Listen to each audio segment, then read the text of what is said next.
This is home video shot in 1997 of the devastated South Ridge subdivision in the Barfield community.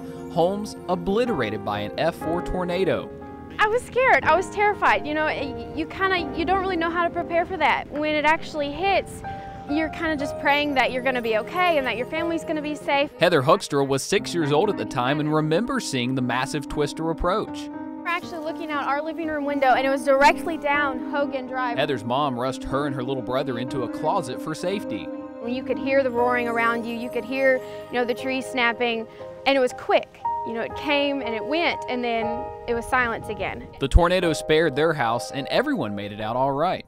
But others weren't as fortunate. At least 300 homes and businesses were damaged during the tornado, but the worst of it was here at the corner of Hogan and Sneed Drive, where at least 6 homes, like the one that used to stand here, were completely flattened to the foundation.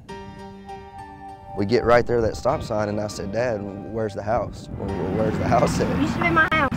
Right here, didn't it, hon? This is Blake Carter when he was only 7 years old. His family's home was one of the first to be destroyed by winds estimated to be over 200 miles per hour. It looks like a big bomb went off. I mean, that's really no other way to explain it, I just didn't understand that something that, that powerful could take a whole house, and it wasn't just ours, man. It was the whole block was just gone. When the tornado was at its strongest, it was over 300 yards wide. Just to give you a little perspective, that's 3 times the size of the football field I'm standing on, devastating anything in its path. It looked pretty bad to me. I had a feeling that it was going to be. Mark Richards was working the radar that day for the National Weather Service.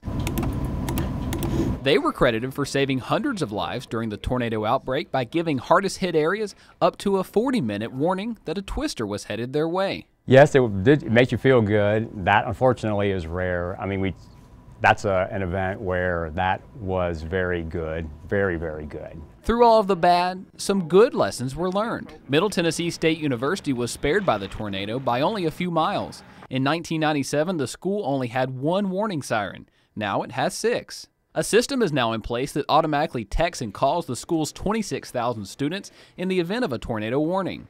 Students also have specific safe locations in each building to seek shelter. I think we're exponentially ahead. We're way ahead of where we were. In 1997, there were not some of the technological advances at that time that allowed people to do their own thing and to make themselves self-aware. Times have changed at the National Weather Service as well. Storm reports on Facebook and Twitter provide priceless information on tornado locations.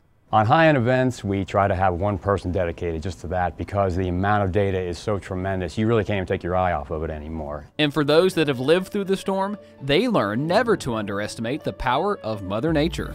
And since then, I've been following the weather, every single day. Yes, you can ask anybody I know. I'm very terrified of storms now.